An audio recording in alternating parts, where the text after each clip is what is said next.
Hey everybody, it's Isaac here back with another video, and in today's video we are going to be discussing 5 different ways to quickly improve your typing. So these are not long-term things, of course you probably heard practice, like if anyone asks how to get better at typing, the number one thing you're going to hear is practice. And now practice is a good way to learn how to type fast. However, you're probably not wanting a long-term solution. If you want a quick jump in your average and you have not already tried these things, and these things aren't super common either. Like, these aren't things you hear every day. So I thought I would make this informational video because a lot of people really aren't all that educated on how to get faster at typing.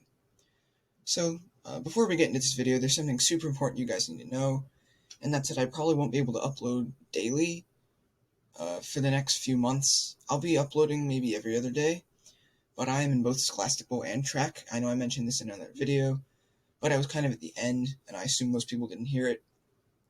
So I'll put it at the beginning of the video today. Basically what you need to know, I'm in Scholastic Bowl, I am in track, I have practice and a match just about every night. Because of that, I may not have the energy or the time to upload. So I just thought, you know what, I won't upload on days I'm too tired, because then I'll just keep messing up when I talk, and I just won't make enjoyable content. So I want to make enjoyable content, so I'm going to have to take some breaks every once in a while. But anyway, let's get into the video. First thing you want to do, position/type of keyboard. If you don't have a good keyboard, or the keyboard you're using you don't like, I would recommend looking into another keyboard. It's not exactly a long-term thing or a short-term thing, that's just something you need to know. But the thing with keyboard is the keyboard's position, where it is on your desk. So for instance, some people really like their keyboards right up next to them. Other people like it farther away. It doesn't really matter, it's just completely up to you. I typically have mine about in the middle. If you have your keyboard really far away, it does make it slightly easier to get good accuracy, however, it is harder to get used to. And if you have your keyboard right up next to you, that is also harder because your hands are like scrunched up and the tendons and ligaments in your arms are not going to be able to perform at peak capacity. So that's the first thing. It doesn't take too much time. I have a detachable keyboard. I don't use my laptop keyboard. I use a mechanical keyboard that's external, so I typically reposition that every once in a while just to try different positions, and I found one that works pretty well. And that did help my average a good amount, and if I do move my keyboard around, it does decrease/increase my average, depending on where it is. Second thing second is desk height. Now, if you don't have an adjustable desk, which I assume most of you do not, you can always try a different chair. Also, make sure to sit up. That's the biggest thing. Have really good posture. If you're slouching or your chair is like scooted way back or scooted too far in, that's also not good for you. Not only will you not type well, but you're probably going to have back problems. So that's just a really simple fix. I recommend having a lower desk height than a higher one, because the lower it is, the easier it is for your hands to kind of function. If it's way too high, it's a little harder to hold your hands up. And if you're strong in the upper body, that shouldn't be too much of an issue. But if you just don't like to strain your arms when you type, I would recommend having a slightly lower desk. My desk needs just like about in like a foot above my waist, maybe a bit less than that, and that seems to be fine for me. I've gotten used to it, but I'd have found that my performance improves greatly if I have my desk much lower or my chair much higher. And like I said, if you can't get a new desk, which I assume most of you aren't going to get a new desk just to improve your words per minute, I would recommend just, I don't know, putting a book under your chair. And anything that's going to improve the height will probably help, unless you're already sitting in a really low desk, and then you probably should raise the desk, because if it's too low, that's also bad for your hands. Another thing is wrist position. A lot of people kind of have their wrists slouched on the desk when they type. That is not a good idea. Have your wrists elevated. I know it's hard to get used to, but when I used to have my wrists like resting on the desk when I typed, I started elevating my wrists, and my average went up like 3 words per minute, which may not sound like much, but in the long run it helps.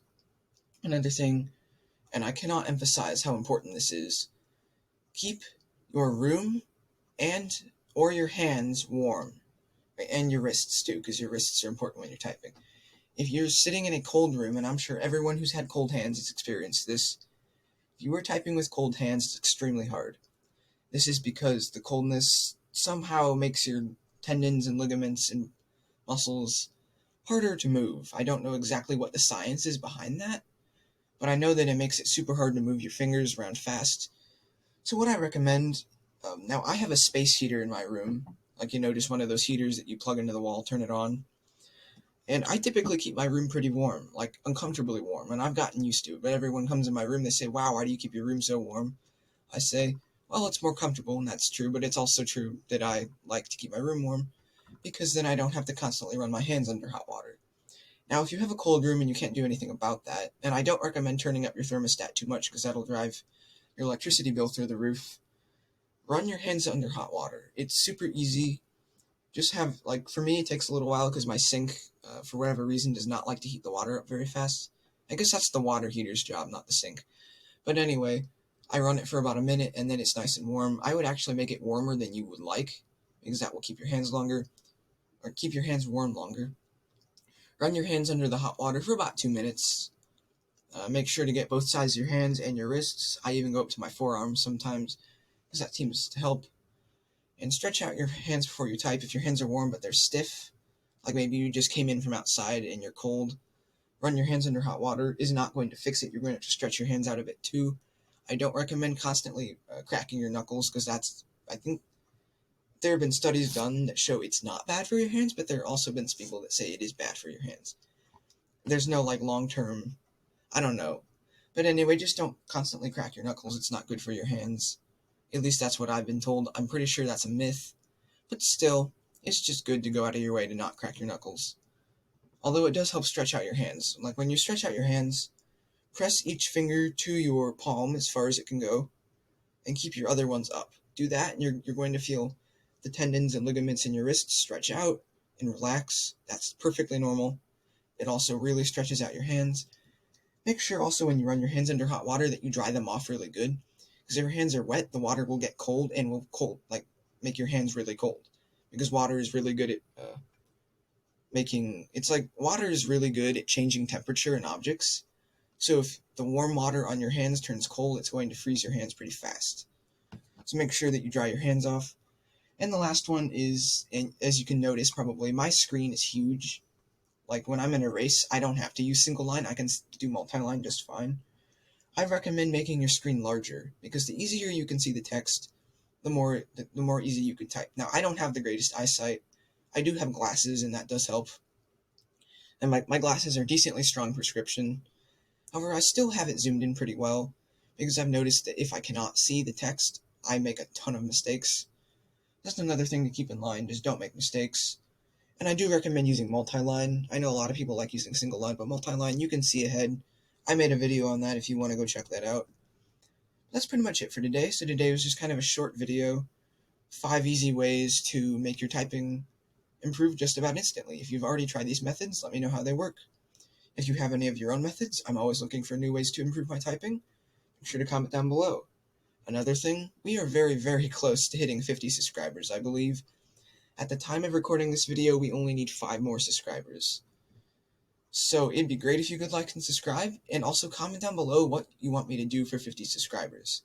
Do not say giveaway, because I'm not going to do a giveaway. Not because I don't have the money for it, because giveaways, they've always been a thing. I want to be more unique than that. I'm kind of thinking of doing like a ranking your profile, where you'd put your profile link for NitroType in the comments, and then if you guys are fans of Ace Typer, he did that, where he ranks his fans' profiles. I think I might do that. Let me know what you think of that idea, and if you have a better one, please let me know, because, I want to make the videos that my fans want to see, not the ones that I want to make. So, that's pretty much it for today's video. Thank you all for watching. Thank you all for the recent support. Stay healthy, stay safe, and I will see you all in the next